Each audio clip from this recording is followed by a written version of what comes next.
Hello, I'm Sky Matsuhashi, founder of SmartPokerStudy.com, the place for poker players who are always striving to be better today than they were yesterday.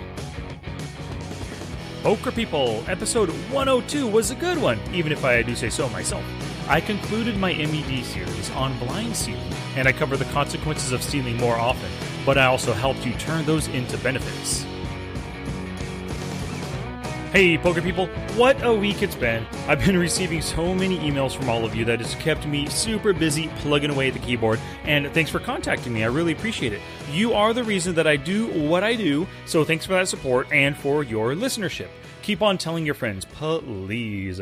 Alrighty, so let's get to Class 1 of Minimum Effective Dose number 3, 3-bet Yin Yang. Now, you might be asking me, Sky, what's up with the Yin Yang? Well, let me tell you.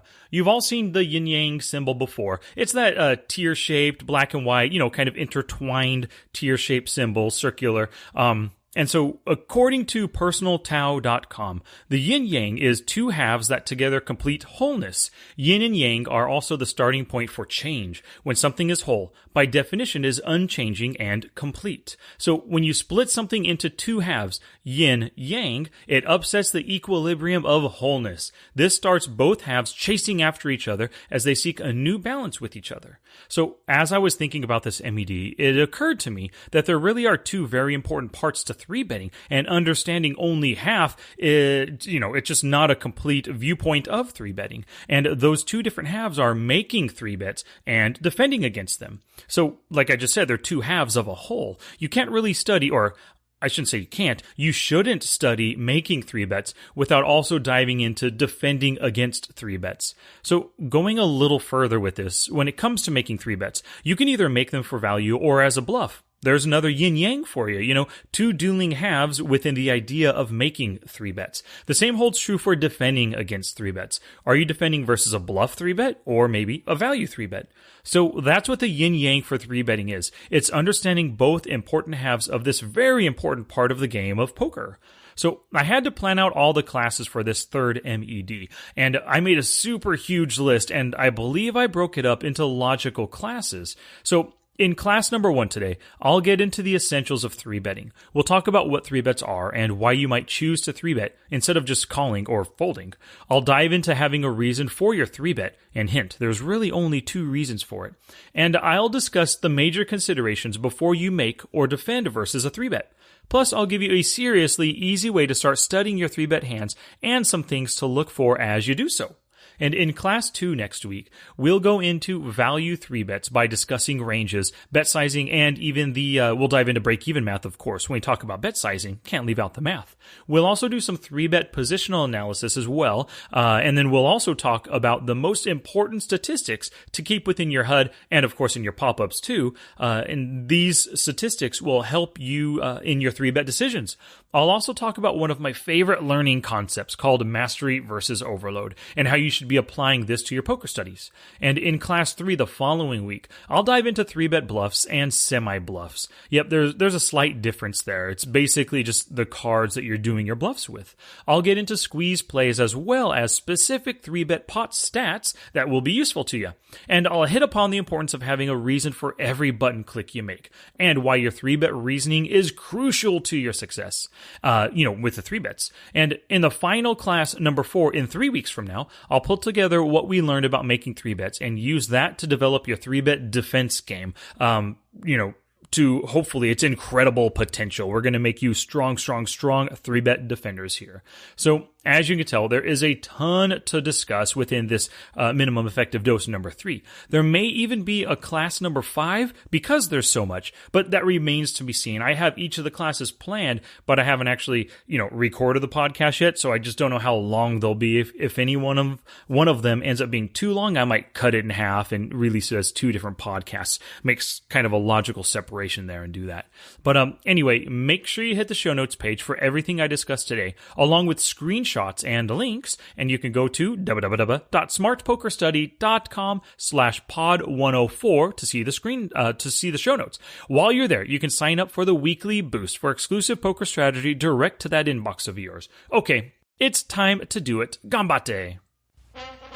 And now for our feature presentation. So, back in the day, in high school, I used to read the Rogue Warrior series of books. They were written by a guy named Richard Marcinko, who was actually a Navy SEAL for many years, a commander and everything. And there's a great line in one of the books. Actually, I think it was in the very first book, Rogue Warrior. But he says in there, the more you sweat in training, the less you bleed in battle. And that quote has stuck with me ever since I read it, and I firmly believe in it 100%. And it's totally applicable to poker. I think the more you run through hand histories with Flopzilla, the more you discuss hands in forums or with friends, the more you work on your mental game, and the more you repeat basic poker break-even math calculations, just the more studying you do in general, the better you'll do when it comes to game time. You'll bleed less in battle, lose less chips, win more chips, get into the money more often, take down first place, grow your stack from 100 big blind cash game to 500 big blinds and then leave the table, everybody crying in your wake, that kind of thing. So, and that's why I spend a minimum of 1 hour every day just in study. And I study various things all the time, but it's always a minimum of 1 hour. I know that since I started this practice about 1.5 years ago or so, I've become a much better player. I spot opponent weaknesses very quickly. I can hand read them in game. I know the break-even math quickly, kind of like I don't even have to think about it sometimes. I tilt much less, and I feel more confident in my decisions at the table. And I think that's all part of quote-unquote bleeding less in battle. My study off the felt has led to more profits and just a lot more confidence and a lot more knowledge on the felt. And I think this whole minimum effective dose series, 1 through 10, all of it will help you in this regards. I've put the most important topics for you to study here, and in a logical order that builds upon what you've studied up to this point. Within each MED, I give you strategies, but I also tell you how you can study on your own to improve your game. And I would love it if you're taking me up on the weekly challenges that I give with every single podcast. Doing so will cause you to bleed more during your study time so that you bleed less in battle. Or to look at it another way, spending quality study time daily, it leads to more poker profits. So once again, that quote by Richard Marcinko was, the more you sweat in training, the less you bleed in battle. So we're going to tackle this first class, number 1, on the 3-bet essentials by asking some simple questions, and the answers will get us started on our 3-bet learning journey. So the first question that we want to ask ourselves is, what is a 3-bet? And the simple answer is it is a raise after an open raise. So in pre-flop play, the big blind is considered the first bet. The hands are dealt to all the players, and the action begins. The first raiser is considered the open raiser, and what he's doing, or she is doing, is making a 2-bet. If somebody decides to re-raise the open raiser, then this is the third bet to go into the pot, making it a 3-bet. Beyond this, of course, there's the 4-bet, the 5-bet, 6-bet, and blah, blah, blah, blah, blah, until someone's all in. And you can 3-bet both pre- and post-flop. So what we just talked about was pre-flop. If you're talking post-flop, let's say somebody makes a C-bet. His opponent comes in for a raise, and that's the post-flop 2-bet. Then the original raiser comes back over the top with a re-raise, making this the post-flop 3-bet. Nice and simple. Easy peasy slap-a-geezy. So the next question is, why is this the third MED? As you all know, I created the MED series, and I put in 10 of the most important things, and actually put them in order from the most important down to the least important. And the reason this is the third MED is that we all know that aggression is the name of the game in poker. Everyone is trying to out-aggress everyone else, and we've got to understand how to do it ourselves, as well as how to combat it. Combat it. I hate that word, combat. Well, combat is fine. How to combat it. I don't know how to say it as a verb quite often, combat it.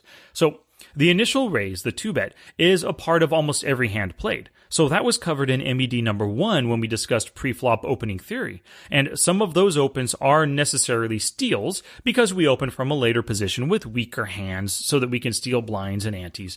But these are still just 2-bets, and that's why stealing blinds was MED number 2. So this leads us to discussing the next most aggressive play in poker, the 3-bet. We will build upon the knowledge we've gained in MEDs number 1 and number 2 to help us with this one. And just a quick preview, MED number 4 is on blind play. And this necessarily comes after 3-bets because a big part of playing from the blinds is defending versus steals. And the 3-bet re-steal is one of the best ways to do this. Learning about 3-bets first, both making and defending, it'll help us play from the blinds and study our blind play more efficiently. So the next question that we want to ask and answer, of course, is why make the 3-bet? Why not fold or call? Well, To answer this, some people just 3-bet to 3-bet. They just love the aggression. They just get in there and 3-bet relentlessly. And I was like this for quite some time when I was trying to learn the game and trying to become or try to move from a nitty player to a tag and then to a lag player. And at the time, I knew that aggression wins a lot of pots. And hey, I wanted to win pots. Who doesn't? So I became a 3-better. But I didn't use as much logic as I should have. I was just targeting certain players, but I really didn't have a plan for what to do after my 3-bet. Nor did I think too much about the cards I was raising with, nor did I really care about the opponents yet to act. I think I considered my position most of the time, though, so at least I had that going for me. Most of my 3-bets was hijack, cutoff, and button, but now I've learned better. Much more thought goes into my 3-bets, and the first thing I think about when I'm facing an open raise is, should I call, fold, or 3-bet? And most decisions in a hand revolve around those three choices: fold, call, or raise. And of course, in this case, it's a re-raise, it's a 3-bet. And your goal in poker is to make the most positive EV choice every single time. Once again, positive EV just means positive expected value. That means your choice, your decision, can make you money in the long run, assuming you get to make this exact same choice 100,000, 10,000 times. And so that's why you would make the 3-bet, because you feel it's the most positive EV play available to you. And, you would make the most money by doing so. So let's look at your three choices here. Anytime you're facing a raise, or, at the very beginning when everything is folded around to you, you have a choice right here. You can fold, you can call, or you can raise. So when it comes to folding, it's the least aggressive play because, of course, you're removing yourself from the hand. The good thing about folding is that you get away from your crappy hands and terrible spots, thereby just saving you money. And I can't remember which podcast I discuss it in, but folding is neutral EV. You don't win or lose any money at all when you fold right there. And calling is the next decision, and it's the most passive play in poker. You like your hand enough that you're willing to put more money in the pot instead of folding, but you don't like it enough to raise or build the pot. And sure, you could be slow playing the flop nuts, but for the most part, calling means you're not super confident in your hand. Plus, calling gives you zero fold equity. So when you call, the only way to win is to have the best hand showdown. Either that means you have the best hand right now, or on the turn of the river, you actually catch the best hand. You fill your draw. And another thing about calling an open raise is that it gives players yet to act a big incentive to overcall, which means they can call the same sized bet that you did for a bigger pot because, your money's already tossed into it. Your call could easily lead to a multi-way pot, assuming you aren't last to act already. You're calling in the big blind kind of a thing. And so we have folding, we have calling. Your last choice is raising. And today, of course, we're talking about 3-betting. So this is the most aggressive play, of course. You would make the raise or the 3-bet if you feel that it's going to make you money in the long run. And it's more profitable than just calling. Some good things can happen when you decide to 3-bet. So one of the things is making a raise gives you fold equity, which is an additional way to win the pot. Another thing is your opponent can call you with worse, thereby giving your value hands the value that you're looking for. Another good thing that can come from 3-betting is it can build the pot pre-flop, which you can possibly take away later with some well-placed post-flop aggression, especially if your opponent is a little bit, has some post-flop issues and some tendencies that you can take advantage of.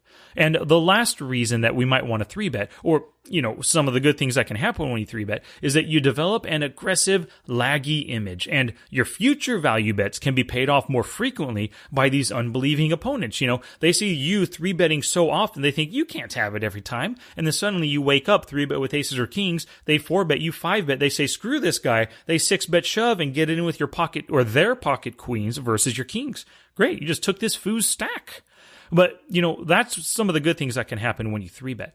There are some 3-betting, there are some things that 3-betting can cause some issues within your game. And one of those is just losing more chips due to the increased size of 3-bet pots, especially when you don't have a plan for after you make that 3-bet. If you have post-flop weaknesses yourself, your opponents might call every single 3-bet, especially when they're in position, and just take it away post-flop. Another issue from 3-betting, or an issue that can arise from 3-betting, is that somebody continues to your 3-bet with position on you, making the hand harder to play like I just mentioned. And three betting can also lead to an issue of losing any equity your hand has when you have to fold it pre-flop to a 4-bet. So you put out the 3-bet, let's say you have, the king jack suited. It's a good hand, you could flop something good, but as soon as the guy in the big blind decides to 4-bet you, well, screw this, king jack isn't good enough, especially versus this early position 4-better, you've got to ditch it. You don't have to, but I mean, that might be your decision, of course. And you threw out the 3-bet, let's say it was 9 BBs, the guy 4-bets you, great, that's 9 BBs and a king jack suited on the button that you had to throw away. You lost all your equity with such a beautiful hand, and you lost the 9 BBs. Not such a good thing that can happen. So before you make your decision to 3-bet, or before you choose to 3-bet, before you click that 3-bet button, the raise button, think about all three options and go with what you deem to be the most profitable at the time. So the next question we can ask ourselves is, what's the purpose of your 3-bet? Is it for value or a bluff? You have to be able to answer this question for your 3-bet to have the best chance at success, whatever you're going for. You should never be, quote unquote, testing the waters with your 3-bet. You should have a specific goal in mind when you make the 3-bet. And indications should be that you'll achieve that goal. Whether those indications are the way the opponents are playing, just the types of opponents that you're up against, the stack sizes, their stats, whatever it is, indications should tell you that you'll achieve your goal with your 3-bet. If you're just 3-betting to 3-bet, then you're just going to cost yourself some unnecessary losses. It's really not worth it. So, as the question I just read implies, there are only two purposes for any 3-bet, for value or as a bluff. And 3-betting for value, it allows us to build the pot with a hand that likely has card advantage pre-flop. Think of a range of like queens or better and ace-king. We expect to get called by worse or to be 4-bet by worse, which is a bread and butter situation for us. This means that we're ahead of their 3-bet continuation range. They open the pot. We decided the 3-bet, and the range that they continue with isn't as strong as our hand. And if the opponent folds, then we've earned money pre-flop. If they call, we can expect to win more money from post-flop action with our superior hand versus their range of hands. So that is value 3-betting. We have better, and we want action. That's key to remember. Value betting is we have better and we want action. On the other hand, when we're making a 3-bet bluff, we have a hand that is much worse than their continuing range. Maybe we have king jack, like I mentioned before, and we know they only call 3-bets with king queen, ace queen, and pocket tens or better. In this case, we don't want action, and the best outcome is that they fold to the 3-bet, awarding us the pot right then and there. So that's 3-bet bluffing in a nutshell. We have worse, and we want them to fold their better hands. Nice and simple there. Knowing what we want to happen, it allows us to look for indications that it will likely happen. We think about the type of player we're up against. Are they likely to fold, call, or 4-bet? We look at our cards. So in case we get called or 4-bet, do we have a plan for either post-flop or pre-flop if we get 4-bet? And we also look at our position and the villain's position. Will we have a positional advantage post-flop should they continue in the hand? And we look at the effective stack size. Is our opponent committed to the pot with their initial 2-bet open raise, or can they find the fold button here? I'll get into these considerations right after a quick break.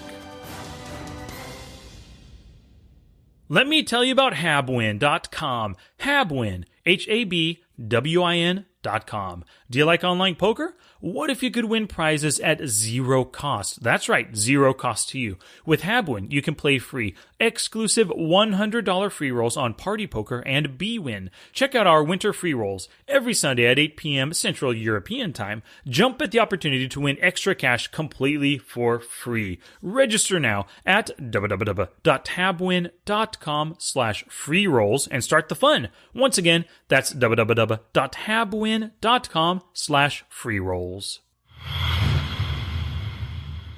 Now for a quick Patreon plug. I want your support on Patreon before October 31st, by Halloween, baby. By doing so, you'll get a podcast, a video, and a webinar all about exploiting your opponents. I'll discuss finding frequency issues in their play and how you can plan for this off the tables and exploit them on the tables. Supporting at the $5 level will get you the podcast. The $15 level will get you the video, and the $50 level will get you the webinar. I've had really good reviews on my last 2 webinars, so this third one I think will be good as well. At least I plan it to be. So with Patreon, your rewards are based on the level of your support. The more you support, the more you get. So to learn more, or just to support me, please visit www.patreon.com/smartpokerstudy. Alrighty, back to class, poker people. So the next question we want to ask and answer is, what should I think about before 3-betting? And there are 4 important things to think about before we make a pre-flop decision to 3-bet. Actually, these 4 things are what we should consider before every single decision in every hand that we play. But they rise in importance because of the 3-bet pots. 3-bet pots are just bigger in general, bigger turns, bigger rivers, bigger showdown pots. And so we've got to make sure that we're really considering these 4 very important things. The first one is players. Second one is cards. The third is position, and the fourth consideration is stack sizes. So the first consideration was the players, and we've got to think about the player that we're 3-betting, or of course, if we're squeezing, you want to think about the caller as well. And then we also need to think about those yet to act. How do we think they'll react to our 3-bet? If we think they'll do what we want, then great. If they'll react in a negative way, or at least negative for us, then maybe we should reconsider 3-betting here. We'll discuss a whole lot more about players as this series continues. So that's the first consideration, the players. The second consideration is your cards. And our cards really do matter when 3-betting. Sure, we all know that there are times when 3-betting any 2 cards can be profitable. But with the rampant aggression in today's games, 3-bets get called or even 4-bet with much more frequency than ever before. So we want cards that either play well post-flop or maybe they contain blockers like aces and kings, which make it less likely that our opponent has a hand worth continuing with. And of course, we'll get a whole lot more into cards when we in the next few episodes in the series when we talk about value betting and then bluffing and stuff. The third big consideration is position.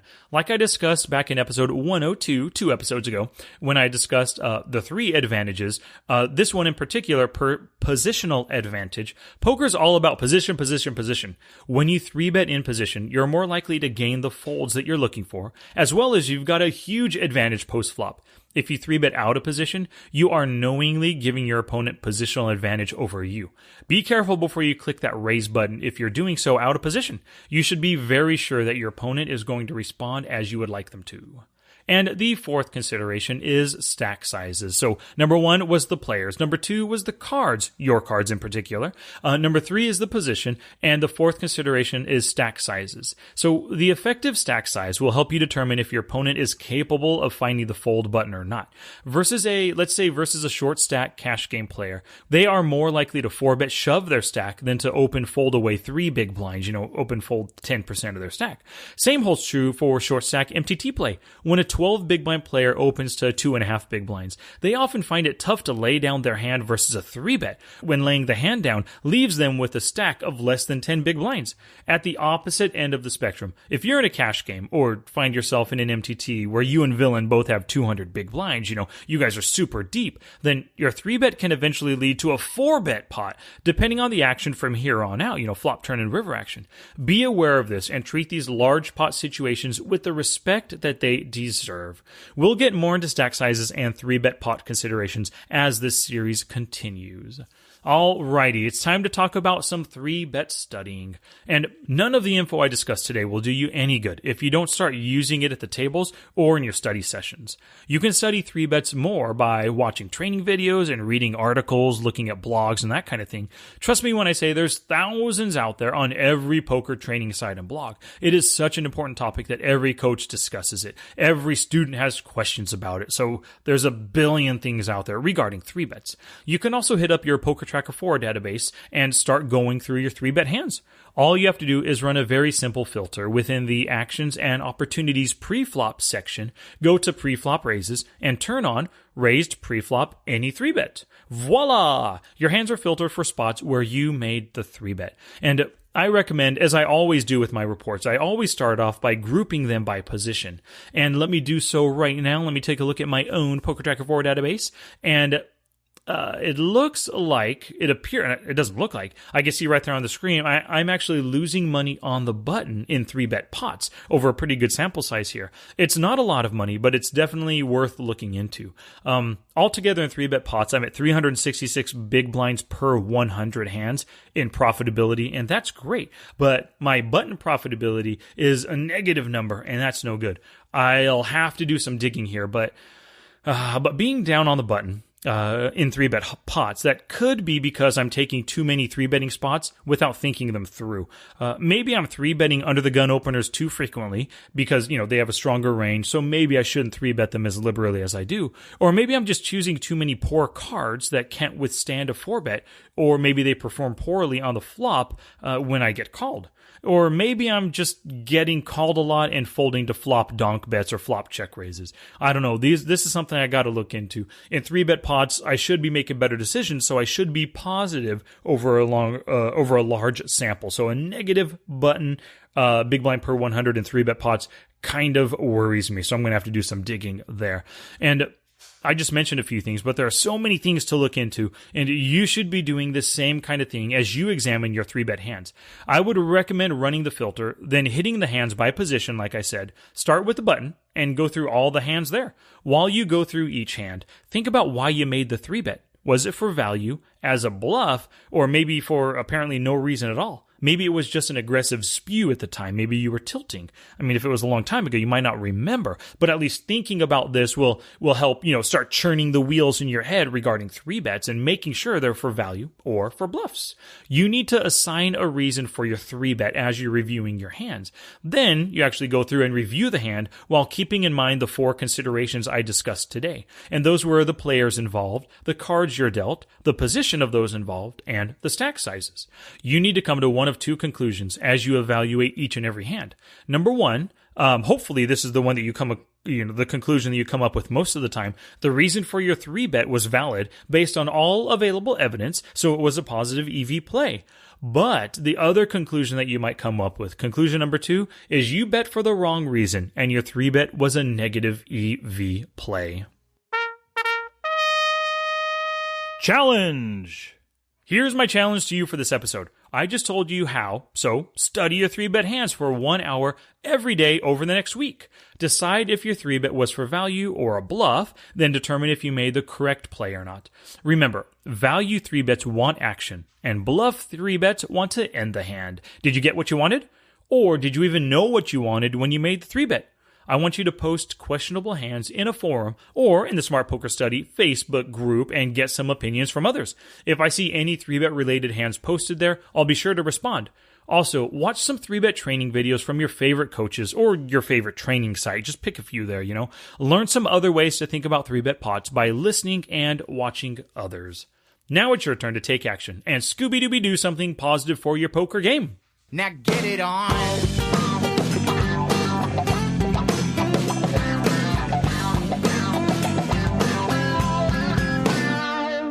So to recap the episode, I discussed the essential ideas we all need to understand regarding 3-bets. We talked about why you might choose to 3-bet instead of calling or folding. Some of the reasons for 3-betting are for fold equity, to develop a laggy image, to get your opponent to give you extra value when they're capable of calling with worse, and building the pot against an opponent with maybe they have obvious post-flop weaknesses.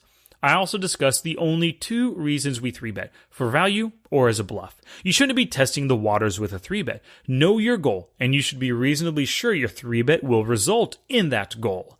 I also discussed the 4 major considerations before you make a 3-bet. The players involved, the cards you're dealt, the positions of those involved, and the stack sizes of the players. If you're not already there, head on over to the show notes at www.smartpokerstudy.com/pod102 for screenshots and links to everything mentioned today. Thank you so much for listening today. I want your feedback, so hit me with it through the show notes, or you can also send an email to sky@smartpokerstudy.com. And please send me those questions, your leaks, or ideas for podcast topics through all the channels just mentioned. Alrighty peeps, be sure to come back next week for the second class in the 3-bet Yin Yang MED. And in that one, I will fully get into what it means to make a value 3-bet. You won't want to miss that one. And, of course, I want to thank our show sponsor today, habwin.com. Check out their winter free rolls every Sunday, 8 p.m. Central European Time. Visit www.habwin.com/free rolls to learn more and to register for free. And, of course, support me on Patreon, please. Patreon.com/smartpokerstudy. And word of mouth is the best advertising, so thank you very much for sharing the show with other poker people. Your sharing and caring is helping us grow. Until next time, study smart, play much, and make your next session the best one yet.